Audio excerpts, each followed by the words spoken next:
morning, everybody. Happy Thursday. We're almost through this week, so we can do this. I hope y'all are doing well.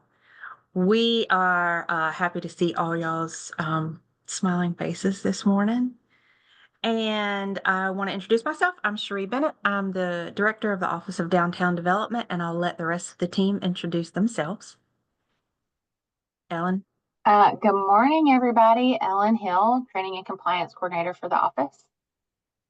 Hi, everyone. My name is Elizabeth Elliott. I'm the Downtown Preservation Planner for the office and excited to see everybody here. Good morning, everyone. I am Ebony Simpson. I am the Organization and Strategic Planning Coordinator for the office and enjoying this beautiful Georgia morning. Do we have any DCA regional reps on the call? I see Tracy. Kathy just joined. Okay. I see Kathy now. Tracy, you want to introduce yourself?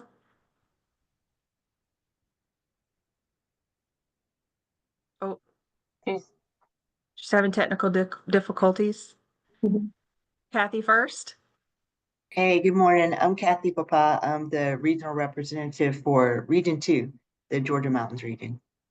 Okay. And Tracy, can you get yourself off mute? I think.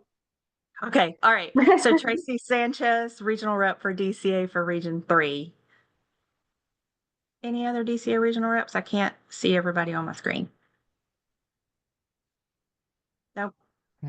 All right. Georgia Downtown Association. Abigail, you want to give us an update? Yeah, sure. Sorry, Andy and Renee can't make it today, but I'm happy to do any updates for GDA. So the first one we have, of course, membership invoices technically went out in December, but if you are still waiting to get that paid, make sure that you do send those in. And then also too, we just sent out a reminder for regional meetups. We have Avondale States on April 16th, Griffin on April 29th, and Macon on May 8th. So save the dates for those. Those are from 10 to 2, and make sure you register so we know how many people are coming.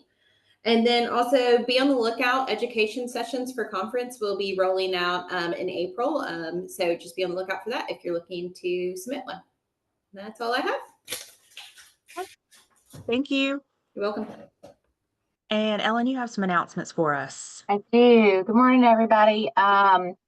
First things first, for those of you who may be going to national conference or have been before, you know that typically there is a day that everyone wears their t-shirts that represent their state.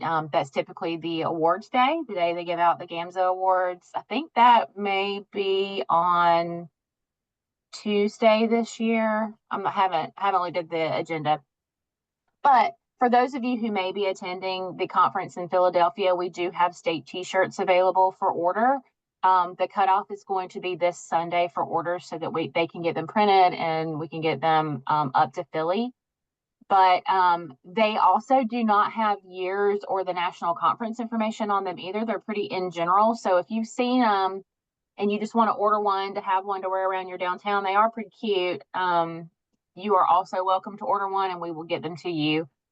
So those are, I think they're $13 a piece. We didn't want to make any money on them. They're pretty cheap. So we're just covering the printing costs.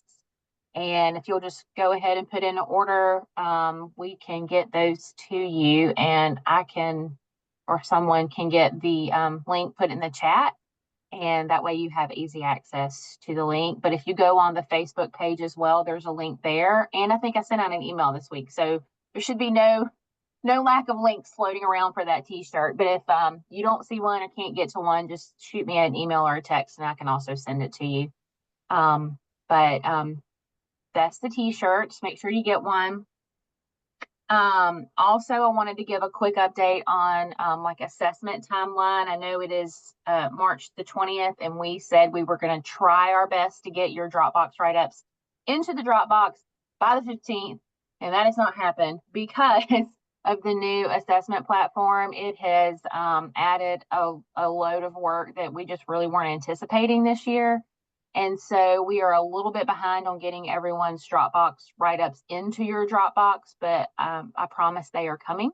Our goal is to have them in by April 1st. We have to have everything international by then. So our goal is to get them to you. And I know y'all are eagerly awaiting those. So just be on the lookout for those. Your community impact report will also go into your Dropbox at that time. So just be on the lookout. And when we do get those in there, I'll send out an email to the whole network so that you guys know you can go in there and check. At the same time, I am also working through those national platform assessments. So, just know that those are also going to be kind of coming through. And I think whenever I hit accept on them, they send you emails. So just know that you'll probably be getting an update from there as well. Any questions on assessments for me at this time, as far as like timelines and stuff? Okay, great.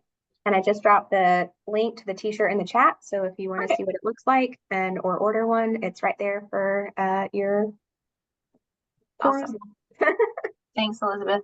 And also just want to kind of give a quick recap and kind of talk about we had a training last week in Valdosta. It was amazing. Deb Turcotte from Oriana Solutions led that for us, and it was a little bit strategic planning, a little bit board development, a little bit conflict resolution, and I thought that we had an amazing time. Deb was so great, and I think there was a lot of lessons learned and kind of a lot of personal development when it came to thinking about your board and how personalities and things, how they're structured. And I just thought it was a really great week. And I hope you did too. For those of you that were there, we loved seeing all of your smiling faces in Valdosta that day, or those 2 days actually, because it was a day and a half. But I think we had a really great time there. We are looking to potentially bring her back. There was like the end of the second day, we talked a lot about conflict resolution. And just dealing with different personalities. And I'm thinking we're probably going to try and get her back down to Georgia, or up to Georgia because she's in Florida, maybe sometime next year to do the conflict resolution class. So if y'all are interested in that, just kind of keep your eye out for some more information forthcoming on that. But we really love Deb, and we think she is a wonderful resource for everyone. So be on the lookout for that. Also, I wanted to remind everyone that we've got what we're calling Genergy in May at the Fox in Atlanta, and that's all about generations, how to communicate with each other, how to communicate with people who are in a different generation than you, maybe how to, if you have a board member who is older, or if you're older and you have someone who is much younger, or you're looking for sponsorships, kind of what makes people tick in different generations. So that is May 13th at the Fox Theater in Atlanta, and we are really looking forward to that training. So registration is open now. We are still working on a room block at this point. So for those of you who may have already registered for that, we will get you that information too. But we are looking to do a room block at the courtyard, which is basically across the street from the Fox Theater. So be on the lookout for that. But also, if you haven't registered, I highly encourage you to do so, because it's also going to be another amazing training. And then also in October, go ahead and mark your calendars for October 7th, 8th, and 9th. That is going to be Mobilize Main Street. And we are planning to host Mobilize in Americus, Thomaston, and Perry this year. So we are really looking forward to visiting those 3 communities and seeing all the wonderful work that all of our amazing managers are doing in that part of the state. So yeah, October 7th, 8th, and 9th. The registration is not open for that yet. We will be getting that out pretty soon, but we're trying to get through assessments at this point. So I've been working with Taylor and K1 and Alicia to get some great stuff planned for y'all. And we were really, really looking forward to that training as well. Any questions on trainings while I'm on that subject? And keep in mind, because of the new requirement to attend at least one in-person training with our office, Mobilize is limited because of the bus size. And so when Mobilize opens, if you're not able to register for a spot of Mobilize, your other 2 options are attending 101 in conjunction with the conference or the May training in Atlanta. So just keep that in mind as far as the training component. Okay. All right. Any questions on any of that? Perfect. All right. Now I'm going to ask Ellen and Elizabeth to give us a recap of assessments and tips and issues and all of that good stuff? So we just finished up our basically 6 week travel around the state doing in-person assessments with all of our wonderful communities that are in regions 3 and 4. Y'all, by the way, are amazing. You've been doing great work across the state, and we thought we were just like really blown away by all the things that y'all were doing. Tracy can attest to that as well.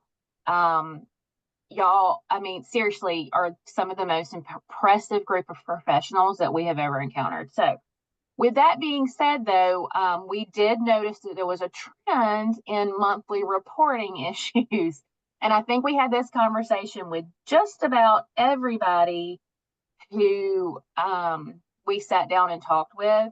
And so we thought it would be a really great time just to do a quick on a third Thursday reminder of tips and tricks for monthly reporting. And then we'll move on to some assessment common mistakes as well. But I'm just going to like jump right into it. And like, we're going to do a really quick tutorial on monthly reporting. I'm going to share my screen real quick and we're going to start from scratch. And if y'all are a new manager, you've been getting this spiel from me whenever we do our new manager calls. But you know, it's all good. I think we can, there's always something to learn whenever we're doing this. So everyone can see my screen, correct? Yes. Okay, perfect. All right. So if you're new to monthly reporting, and you've never done it before, this is what I would tell you. You go to our website, which is georgiamainstreet.org. And if you look up at the top right-hand corner, you'll see a tab that says monthly reporting. So you would just go ahead and click on that, and that takes you to our monthly reporting platform. If for some reason the website is down or there's issues accessing this, your reminder email also has just a separate link to the reporting platform. But also, if you just can't access it, reach out to me and I can send you a link to it. But this is what it looks like. Community activity reports. It kind of gives a little spiel about like what we're doing here. There is a link to a monthly reporting tutorial that's on YouTube. There's a monthly reporting guide that's a PDF. So if you want to print it out and have that sitting next to you while you're filling out your monthly report, there's that there. But then there's also information about the general email. So if you do want to just shoot a quick question, you can do that as well. And I will say, anytime you have a question about monthly reporting, please reach out. If you're like, I don't know if this counts, reach out, shoot me a quick text or a quick email, and I'm always happy to answer those. There are no silly or stupid questions. Some of this information is really nuanced, and if you're just not sure, then I'm sure someone else is not sure too. So never feel silly about asking a question. Okay, so all of this is pretty self-explanatory. The Main Street community that you're reporting on would be the community that you're in, obviously. So I'm just going to click Ackworth because it's at the top of the list. You would click your designation level. So Ackworth is a gym, but if you're a classic community, you would choose classic. If you're an affiliate community, you would choose affiliate. If you're a startup community and you're working towards your accreditation and you're just trying to get used to this, you are obviously the startup program. So you would click one of those. The month of the report, remember that we're always reporting on the month prior to. So we're in March right now. I would be reporting on activities that were happening in the downtown in February. You can't report on something that hasn't happened yet. So we were reporting the month prior. Ackworth is in region 3. Their community population, I'm assuming, is 20,001 and more. I'm not really sure if that right off the top of my head. You would type your name here, and then if you want a copy of the report emailed to you, this is where you would add that information. So I'm going to just type my name here for the sake of this. And when you type in the email, best practice is type in the person that is filling out the report, put your email in, because if you will receive the confirmation email that it is submitted. If you do not receive that confirmation email after submitting your report, reach out to us, because that might mean that there was a glitch in the matrix and for some reason it didn't submit correctly, and we can check that on the back end for you. And so we'd rather know that ahead of time versus when we get to the end of the month and you get on Ellen's naughty list of not submitting your report yet, you're like, no, I did this. And so that's one of the important things about that particular field is that is the person that gets the confirmation email. And so that if you don't get the email and you submitted a report, just let us know and we'll check on the back end what might have happened. Yeah. Okay, so just jumping right in, and I think this was like one of the number one issues that it's not even an issue, it was just something that people don't really think about, because when you're reporting on your operational expenses, you don't think about certain things that would be a investment into the downtown community, your downtown district. And so this was like one of the top number one things that we found that people just weren't thinking about. But when you're thinking about operational expenses for your reporting period, we're talking about your salary, benefits, travel, training, office expenses, anything that would operationally support or make that program happen. You want to put this number here. So the biggest thing I think that people were forgetting to do was include their salary. And that seemed to be almost across the board. You are an investment into this downtown program. You are an investment into the downtown district because you are making the magic happen most of the time. Include your salary. You're an important piece of this puzzle. So just don't forget to include that. So this budget can come from many, many different places, but if for some reason it is just straight city general funds and your budget is, $120,000 a year for easy math, and you're zeroing that budget out every month, the easy thing to do would be to just divide your annual budget by 12 and just enter that number. If it's not and it's changing, go ahead and just do a quick report and add up what you've spent during this month. So salaries, benefits, travel, training, office space, technology, things like that. So for easy sake, I'm just going to say $10,000 here. And as Ellen mentioned, this might be coming from several different budgets. So you might have a city budget, a DDA budget, a Main Street budget. And so it's not just one particular budget. You might have to look at a few places to get this information. And so just keep that in mind. And also if your budget is pulled from a lot of different directions, I know that Jason's in Hartwell for a while, and I think it's still this case. It's sort of, there's not really a particular division he was part of. It was just sort of like his budget was part of the massive budget of the city. If you need help going through your budget and really detailing the things that need to be included in this particular field, reach out to our office. We were happy to get on a call with you and kind of go nitty gritty into your budget and help you figure out where you need to pull from to get this information as accurate as possible. That is one of our services. So please reach out. Again, as Ellen said before, we'd rather, answer your question and make sure you're on the right track than sort of having to do the remedial things. And so if you need help, reach out. We're happy to help. Yeah. All right. So just like Elizabeth said, multiple sources can be here. So, just click wherever the source comes from. And if it's not on the list, just click other and tell us what it is. So yeah, there's no conditional logic here. Just click the boxes. These are actually a couple of new questions here, but I added these in the 2025 monthly reports just to kind of help keep y'all on track too when you're doing your end of the year assessment reporting. Did your program have a board meeting this month? Hopefully it did, but if not, click no. Main Street, classic Main Street designated programs are required to have 10 meetings annually. Our GEMS communities are required to have 11 meetings annually. But this just helps kind of keep you on track too. Did you attend training this month? All of our classic and GEMS designated communities, or all of our managers, they are required to have 30 hours of training annually. Our affiliates are required to have 10. So when you click yes on this question, there is going to be a logic that pops up, and it's just going to say, what training did you attend this month? And this is going to help you fill out your training log and help keep you straight when we're doing assessments. And so that's why we added these questions here, just to kind of help keep you on track.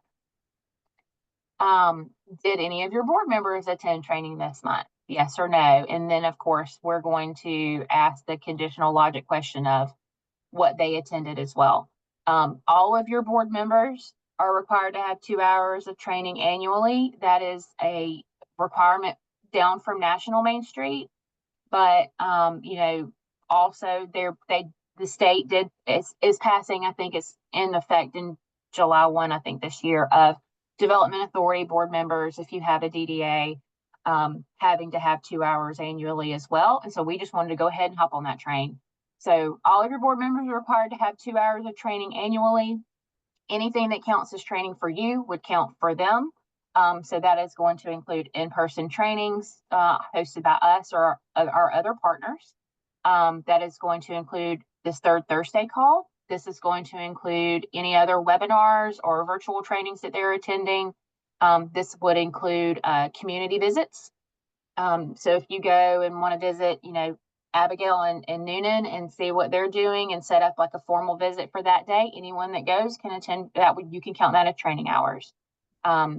If you ever have question on like how many hours something counts for, certainly, especially if it's one of our trainings, let me know. I do try to list out what we would account for those training hours on our list on the website. But if you ever have a question, please reach out. I'm happy to give you like our thoughts and stance on that. So And the GDA meetups are another great opportunity for board members. GDA meetups, of course, obviously, trainings for our partners.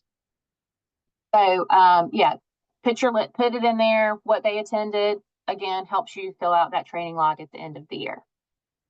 Moving on, events and volunteers. Did any events occur in the downtown during the reporting period? This includes events not hosted by you, by your office. These are just events that are occurring in downtown in general. This was another one of those often missed numbers when we're talking about our community impact reports.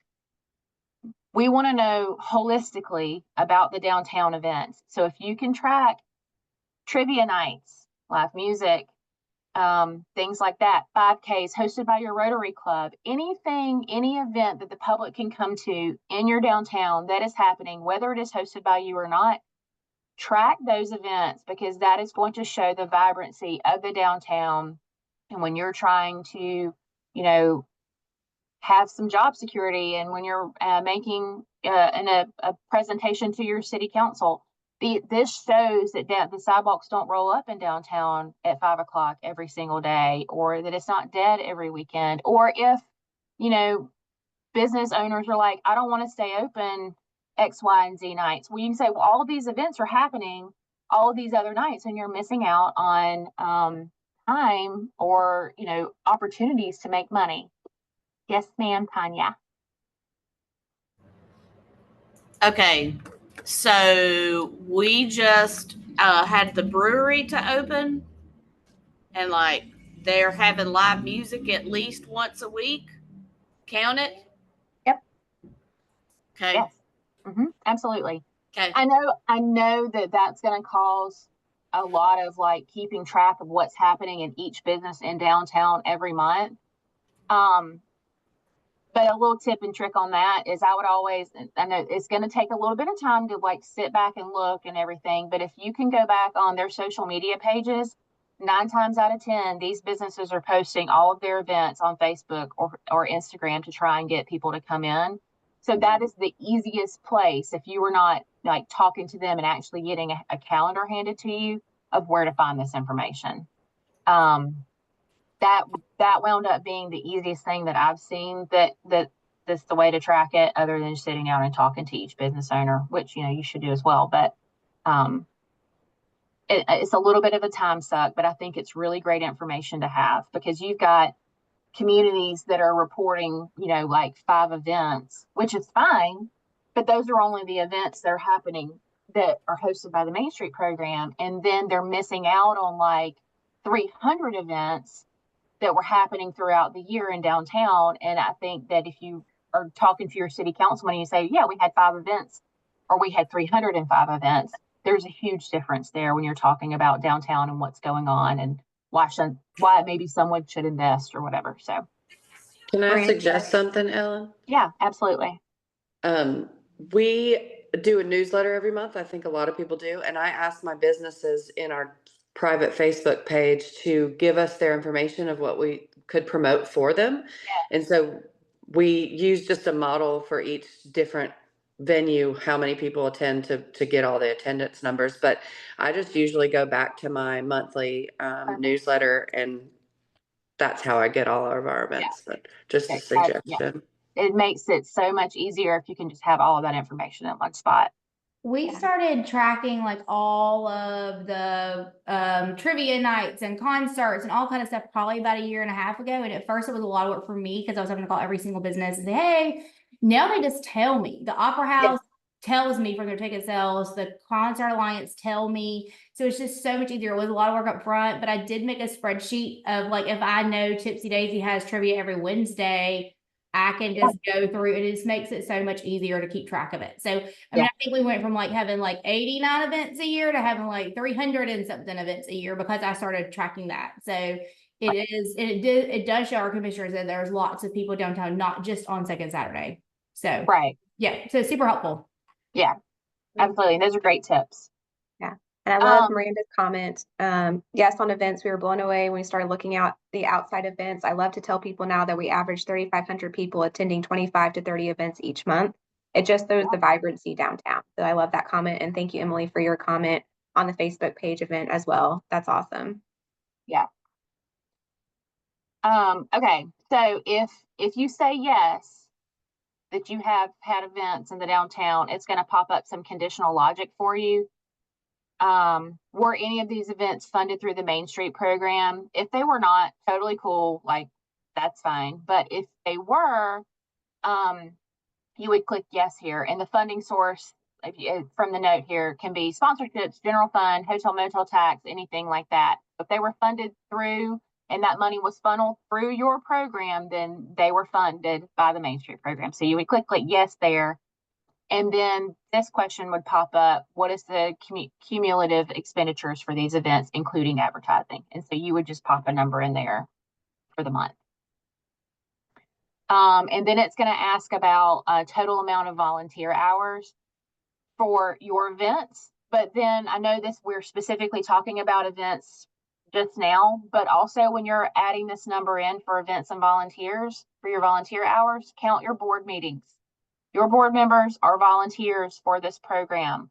So you should all be having monthly board meetings every month. Y'all have generally a minimum average of 7 people on your board. That's 7 hours if your board meeting only lasts 1 hour a month. So everyone should at least have 7 hours a month is what I'm saying.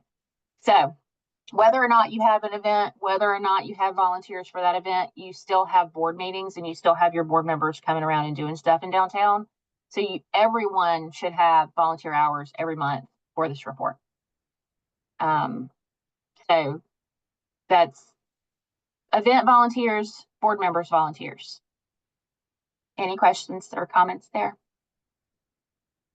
Perfect. Moving on. Here's some more event questions. These are going to be specifically about events like, again, events not hosted by the Main Street program. And I actually we should add this like in one big section because there shouldn't be 2 sections about events, but this is going to be like how many. So did they occur? Yes. Were they funded by the program? Yes or no? But then we want to know how many here. And then the total estimated attendance. And then any notes you have. So this is really to keep you straight, like what events were listed first Friday, you know, a 5K that was hosted by the Rotary Club, trivia night at the brewery, things like that. You would just type in here. This is really there to help you, like when you're tracking stuff, to know that you were comprehensive in the event. So I know some of y'all, which I do appreciate, will go back and look at your report and say, oh, I missed this one, and then shoot me a quick email. This will help keep you straight on whether or not you reported on that event. Okay, job creation. Did any of the following occur in your downtown during this reporting period? Business opening, business closing, business expansion. We really don't have a whole lot of comments on this, but I am going to go through each one of them. If you click them, obviously there's going to be some sort of conditional logic on here, but if you did have a business opening, we want to know how many new jobs were created, and then there's a spot there for you to make a comment, again, to keep you straight. So this business opened in this month, at this time. So if there was one that closed, it's going to ask you a conditional logic question of how many closed and how many jobs were lost. And again, the note section for who closed. The business expansion one is really the one that seems to be most tricky, because I want to know about a business expansion mainly because I want to know about the job creation there.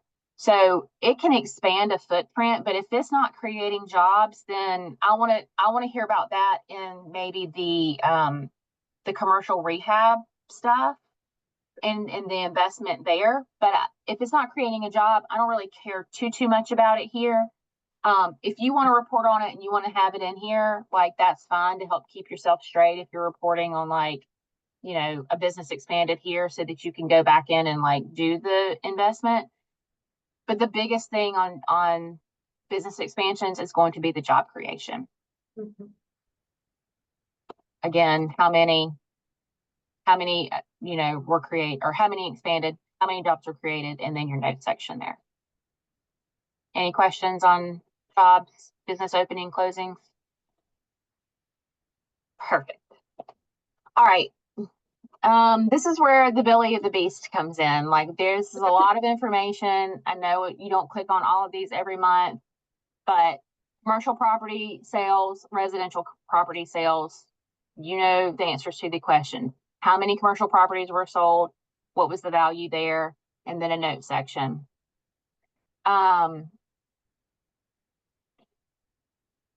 There are a few tips and tricks on how to get this information. Typically, the best thing to do is to get to know your realtors and building owners and property owners in downtown.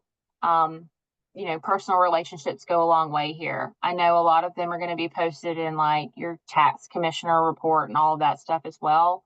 But the best way to get this information is just going to be relationship building. So commercial and residential property sales, same questions. How many residential properties were sold? What was the total value and what was the note there? Residential properties, we're including like apartment complexes and like actual houses. But if it's a mixed use building, that's commercial. So just kind of remember that when you're thinking about those two. These two are very similar as well, the public improvement project. And so I tried to make a note here to help maybe separate these out a little bit. So public improvement would be infrastructure, lighting improvement in public spaces. Do you have a comment about the sales, Abigail? No, I was going to say about public improvement projects. Perfect. Go ahead. I had 0 this year on my report, and DCA got on to me and they were like, we know this is not true. I was like, I know it's not true either, but I don't really know a good way to track it. So what I've actually done is I went to my finance department and asked, you know, how can I better track this public improvement? Because I don't see everybody's budget and I don't know when they're buying flowers or when they're, you know, putting trash cans and things of that nature. And so what we decided to do was put on an additional like code on any money spent downtown. So luckily I was able to get the department like public works and facilities and beautification, all those departments on board to add in that code when they're spending money downtown. Nice. So now I can just pull a report moving forward and have that done. But I just know that that was something that I really struggled with. So I'm sure other communities are struggling with it as well. So that's just one way that I decided to do it. And so I'm so happy to be able to pull a report this month and be able to look back and add that in monthly. Yeah. That's an awesome trick. I would have never thought about them adding an actual code on money spent from another thing. And I think that's wonderful that they're willing to do that for you. So that's an awesome way to do that. But so we're talking huge infrastructure projects all the way down to sidewalks and like just small stuff. So infrastructure, lighting improvements and public spaces is like public improvement. Georgia Power coming in and swapping out all the light poles and doing LED lights in your downtown counts. You're going to have a conversation with your Georgia Power person probably to find that out, or look at the bill that Georgia Power is sending your city to see like how much that is, because you know they're going to pass that cost on to you. Again, a lot of this is relationship building and getting to know the people that are either paying the bills in the city and public works or in your engineering department or whatever you may have, or just getting to know the people who are actually doing the projects if you're not actually doing them. The same thing with streetscape and beautification. This is more like landscaping, banners, murals, benches, trash cans, things like that. But if you're not buying these things, then getting to, having those conversations with these other departments and what they're doing, is really going to go a long way here. So, that's kind of the difference in those two, but the questions are the same. How many, what was the investment? And then there's a note section there to help track. Any comments or questions on that? Just to emphasize what Ellen kind of mentioned with the GDOT, this is not just money the city spends, it's any public entity. So it could be the city, the county, if you have county property, it is GDOT if they come in and do improvements. It's any public entity that is investing into downtown. And again, the best way to get that information is relationships. But just want to emphasize that as well, because I know when I was local, the county would do improvements. I would go to the county to get that information of like what was actually spent on this particular project. And so it's any public money that is going into downtown within your boundaries. Yep, absolutely. Okay, moving on to building improvements. So this was another one of those things that people just weren't thinking about, especially on the commercial buildings. Commercial rehabs don't necessarily mean huge, take it to the dirt and build it back up commercial rehab. We can be talking about them buying an awning, and that counts as a commercial building improvement. And I think the way we had it worded before, which is like commercial rehabs.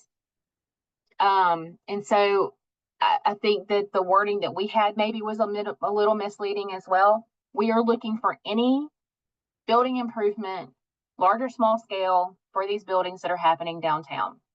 Awnings, paint, new windows, new doors, or a huge, large scale, take it to the dirt and build it back up commercial rehab project.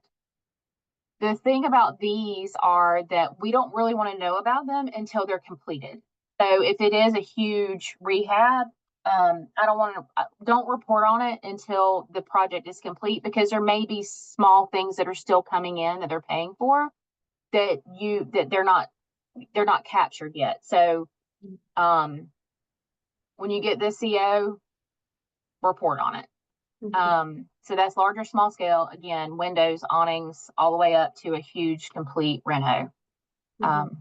And for that as well, we saw several times where a community would report they had 9 business openings, but $0 spent on rehabs. Yep. If you have a business opening, I guarantee you that business invested into their building. So if you have a business opening, there should probably be some sort of rehab. It could be a new air conditioning unit, like paint flooring, all that type of stuff, kitchen equipment, the investment into the building. And so make sure you're keeping in mind all of that. So easy way to think is like if you have a business opening, you probably need to see how much they spent on the building rehab and report it in your report. Yeah. And also if you're doing facade grants, we saw this too, where you have a wonderful facade grant program and you're like, we had all of these facade grants that we awarded this year, and then there was like 0 building improvements throughout the year as well. If you're giving out a facade improvement, then we know there's a building rehab that's been done or a building improvement that's been done. And so count that, and that number is counted in the building improvement. So just remember, like when you're reporting on all of that, to think about your facade grants that y'all are passing out as well, or any other building improvement grant that you may be offering. It doesn't necessarily have to be a facade grant. It can just be I forgot what we call it, what Stone Mountain called them.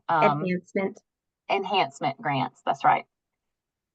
Abigail had a tip to ask for building permits for improvements, because that way there have been improvements, and then oftentimes there's a requirement to have an estimate on what those improvements would cost. Yes.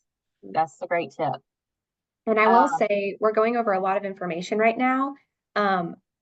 The monthly reporting guide, that's the PDF, it goes question by question, has tips and tricks where to find information. It is very detailed. So I know we're going over a lot of information now, But if you're more of like, you need having a piece of paper is more convenient for you, or like you want to dive a little bit more into tips and tricks about where to find information, please download that PDF because it has a lot of, it goes question by question. It has a lot of information on a lot of the things that we're talking about. Yep. Yes, sir, Taylor. Yeah, I was just going to say, I also have a relationship with my building official, and he actually sends me a list of building permits every single month, and the ones that are in the DDA district, the ones I report. And I mean, I'll report as small as $500 permit for AC repairs, right? Because that's still an investment in our downtown. Same thing with our occupational licenses. So that's what we call business licenses in Thomaston. I mean, even if it's an at-home business, I'm still reporting that because that is a new business license within my downtown district. So really, you guys have said it, it's all about relationships and even just internal relationships between you and the different departments in your city. Yes. Don't silo yourself because those relationships within the city are, not only do you learn so much about all the inner workings of city government, but like you get to know these people and they'll tell you stuff that you like may not have ever known about something that's going on with the building downtown. So those relationships are definitely key. It's not just about property owners downtown. So yeah, how many, how much, and then that's your notes section to kind of keep track of who you've reported on throughout the month. Same thing about, housing and residential. How many, how much, but the one here, we're going to be asking about how many residential units were created. So if it's an apartment building and you're in the building and they're like rehabbing it, if they've added new residential units, like you count each one within that building. Again, how many, how much, and then your notes section. Same thing with mixed use. And if it's a mixed use building, we're going to ask you that housing, that residential unit question as well. Any more questions or comments about building improvement? And if you're filling out your report and you maybe have a project where you're not really sure which bucket it's going to fill in, please email us. Please ask us the question. We'd welcome the opportunity to provide any guidance. Absolutely. All right. So finally, new construction. Any new infill projects that you have? So new buildings that were built, new commercial buildings. Same 3 questions. How many? How much was invested? And then your notes section. And then, of course, for the housing, they're going to ask how many housing units.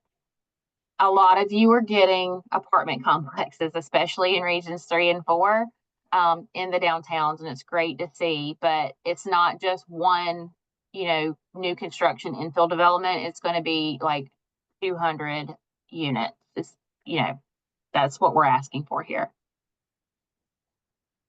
Same thing with the mixed use. Same 3 questions or 4 questions there. Any further questions on those, on program projects and expenses? Any more comments, questions, concerns? Okay, so once you get through all of that, you're basically done with your monthly report. The next couple of questions are, did you hire any new staff? Yes or no? If you hit yes, I'm going to want to know, are they full or part-time? Give me their name and their role. Give me their contact information. And then there is a question here if you want them to get information about Georgia Downtown Association. We're happy to send that, like Renee's and everyone's contact information about GDA. If no, then you click no, and that's fine. We'll move on. Did you release any staff? If you did, let us know. Who did you release? Do we need to pull them off of a contact list? And then when do you expect to fill this vacant position? This really is more like for when, especially when we've lost a manager, we want to know when that is expected to be filled. A lot of programs don't realize this, but even when there's not a manager in place, we do expect monthly reporting to be completed. We do expect that the annual assessment is done if it's assessment time. So that's just having that good succession plan for when you do vacate the position. So just know that we are expecting these to get done whether or not there's a manager in place. So that's kind of why we ask that when you expect to fill the vacant position, not only so we need to know, but also so we can kind of keep track and reach out to whoever it is that needs to be our interim contact. You can save this form and go back to it, save and resume later. There is an option there, but I will say this. do not lose the link, because if you hit save and resume later, we do not get an email or a notification that you have saved it. We don't know where it goes other than the link that's sent to you. So if you save it and resume it later, that's on you. I'm sorry, we can't help you otherwise. Like, there's no way for us to retrieve that form. So my tip and trick there would be just sit down and power through it until we're finished, just in case. But if you just have to, just know that we can't retrieve that for you. If you hit next, it's going to take you to the complete and certify. You just sign your name there. It doesn't need to be pretty. And then you would hit submit. Once you hit submit, it says like, we've received it. You should get an email. If you do not get an email, reach out and we will do our best to go in there and find it and forward it to you. Sometimes they get stuck in the spam folders. Sometimes they're out in who knows where in the interwebs, but we will get a form sent to you one way or the other. And also, we have several communities where, let's say, their finance department is not the speediest in getting information about budgets finalized. And so they typically don't get their information on expenditures until after the report is due. We would rather you turn in an on-time report and just send us an email. Rosemary from Young Harris does this every single month. She sends me an email post fact of like, hey, will you please update our report? Here's the finance information. We would rather have an on-time report and you send us the information so we can update it for you than you having delinquent reports or you waiting to the last minute. We are happy to do that. We understand that everybody has a different information pipeline. Or on the flip side, if you submit a report and then you're looking back on it, you're like, oh shoot, I forgot about this business, or I forgot to add this. Please send us an email to update that information. We also have several communities that there's a few things like, say, property sales, that they just send us a spreadsheet at the end of the year with all the property sales for the year, because their tax assessor doesn't get that information on a regular basis. And so we are very flexible on how we get the information. We just want to make sure we get the information so it's as accurate as it can be. We know it can't be perfect, but we want to make sure that it's really reflecting the wonderful work that you're doing, the vibrancy of your town, and the investment, both public and private. If you have any pain points, also reach out to us. That's like, we want to help problem solve. We all say it, like, our favorite part of our job is helping you. And so please don't hesitate to reach out if you have any questions. If you want a one-on-one to go over all of this, please reach out. Yeah, always happy to do it. And it does not, and I get a lot of people who are like, I'm so sorry. I'm so sorry I'm having to send this to you. Don't be sorry. I would rather have an accurate report than I would like it to be inaccurate. So yeah, please don't ever feel bad about sending me an email and saying, man, I forgot this. Like, it takes me literally 30 seconds to hop in there and fix that report for you. It is not a problem. We do use this information to report on the state's behalf to National Main Street. So we want to make sure that it is as accurate as possible, because we want to keep that, $1 billion investment for the state of Georgia every year on the national level. So like, we want to make sure that we're capturing every dollar we can to show that, we've got some amazing accredited programs in the state and y'all are doing some amazing work and the investment is insane. And, the more accurate and the better we can get the reporting, the better for all of us, because National uses this information to advocate on behalf of all of our accredited programs across the nation. So that helps with getting funding for y'all, helps with the federal level stuff, like all of that, it helps. We send this on to our state legislature. GDA uses it to advocate on your behalf on the state level. Like, this information is important. I know it's a pain in the butt to get a monthly report turned in, but we're not just doing it to like aggravate y'all or to check a box. We use this information. So please just know we're not doing it to be annoying or whatever. Like, we use it and it's really important so that we can do work on your behalf on the state and the federal level. Yeah, and I just want to shout out GDA and their legislative efforts. Yeah. The legislative committee is really, really like moving and grooving and are so motivated and have been such amazing advocates. for downtowns this year and in the past. But your current stock of legislative committee people are very passionate and they're doing wonderful things and are very motivated. And so we want to make sure to give them the information that they can utilize on downtown's behalf across the state of Georgia. So that's a big one, but also the advocacy in your town. Again, this is a great way to proof in the pudding of why downtown development, why Main Street is so important in the investment. Yeah, you can have the big Kia plant that has this many jobs, but if you show the 5-year investment that downtown has created 600 jobs, it's like, okay, well, maybe we need to be funneling some additional funds into downtown because it's having just as much of an economic impact, if not greater. Plus, it's the heartbeat of your community. Plus, it's all these other, it has the vibrancy. People want to be there and live there and creating the quality of life. And so it's so multifaceted. It's nitty gritty. It's not fun to collect. But again, reach out if you need help. We have our, as we see in the chat, there's multiple communities that are willing to share spreadsheets. We have some spreadsheets that have been utilized in the past too. So if you need a helping hand, please reach out. And I wanted to pass it to Taylor really quick too, if you want to speak on the legislation, like the importance of reporting on the legislative side. Yeah, I mean, absolutely. The data that we, provide via the Main Street reports, we use that. We take that, we incorporate that into our messaging. This helps tell the story of why downtowns should be placed at a higher level of importance when it comes to legislation and programs and policies that will be impacting downtown. So, Elizabeth, you said it all. I mean, it's so important that we have accurate data to help share the message of this is what's happening in our communities across the state of Georgia. Thank you. Great job security for y'all. Yeah. We're coming up on 11 o'clock. Sheree, I'm gonna toss this to you. We do have a couple of more topics to talk about, but we could save them the next time. How do y'all? I want to be respectful of everyone's time and open the floor for questions and comments too. What do y'all think? I'm kind of calling it audible here. Yeah. Well, does anybody have any questions about reporting first off?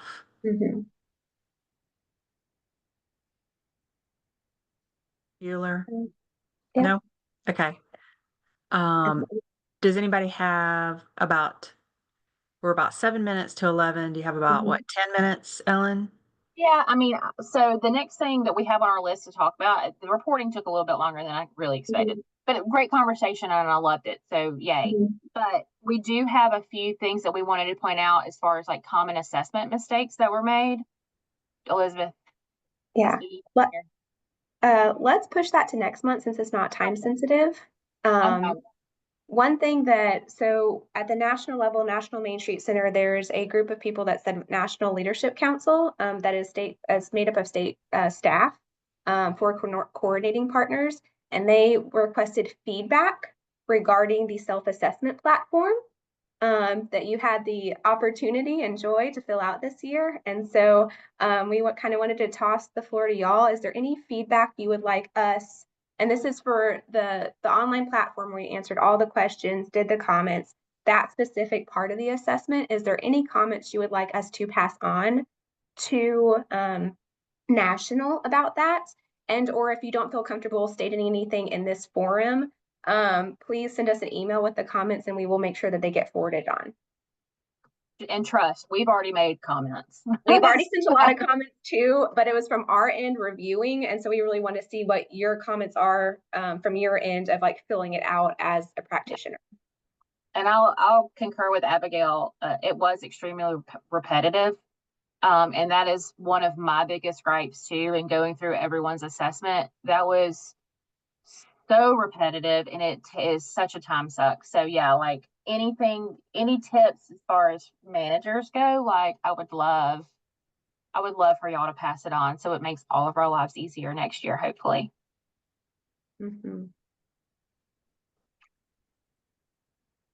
Ginger? Hey, Ginger. I agree. It was repetitive. That was my only thing. A lot of the questions I would come up on, I'm like, they already asked me that, Yeah. So, yeah, that was my only thing. Thank you. Yeah. I also feel like we had to upload the same things, like what we uploaded for one. I'm like, I just uploaded that. Yeah. So yeah, I do agree. It was very redundant information. The reason why and we asked that question too, because we didn't want to ask y'all for a board roster if they were asking for the board roster too. And like, but their platform is not saving it.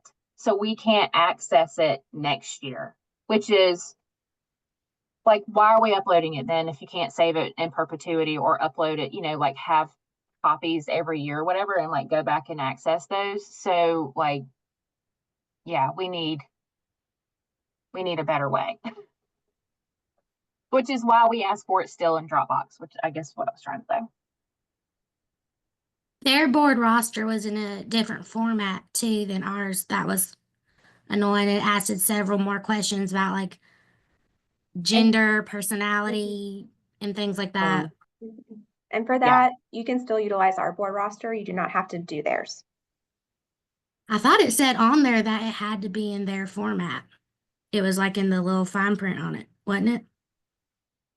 I think it was just an example template. I don't know.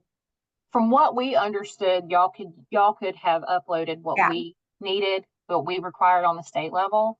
But I'm not, I honestly, my eyes are so crossed looking at those. I don't remember what that comment says. Yeah. We confirmed that you could use our template. It might say something different, but in the future, you do not feel like you have to utilize their template. But I will say that template was kind of similar for those of you that were at Deb's training. That template was very similar and had a lot of the same questions as her board template for that board matrix. So if you've already done it and then we can maybe mesh that one that Deb had, you've got like 90% of that. So if you want to use that information, you can use it that way.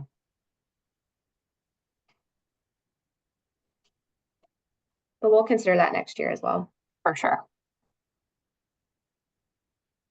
Yeah, I can really didn't think it was that bad. I might be a weirdo, but I didn't think the self-assessment was that bad because it's so closely connected to how y'all require us to do it. It was based apart from the board roster, it was literally like just uploading all my other documents that I had. I didn't think it was that bad, other than the fact that it would be nice if, and I know all coordinating programs are different, but it would be nice if y'all see my reporting and stuff as satisfactory, that Main Street America would be like, well, if Georgia said it's okay, we don't need all the same stuff too. But I get that it's different across the nation. Yeah. Agree.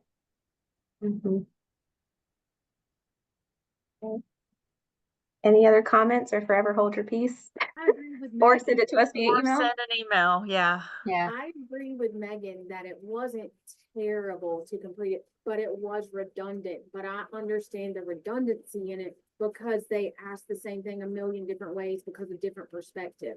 Yeah. So I just said to myself, they're just trying to make sure that they are getting the perspective of everybody from a million different views.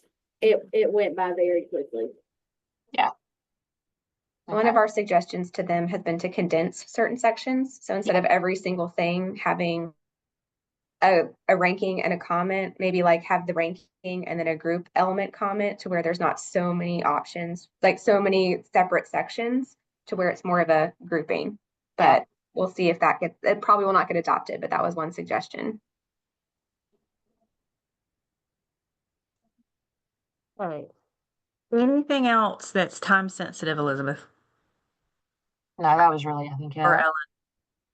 No, so just stay tuned for common assessment mistakes for our April 3rd Thursday, and we'll go over like just things that we noticed there. So we'll just keep that one for next month. But yeah, I agree that platform feedback was a little bit more important this time. And we want to be, again, respectful of everyone's hour.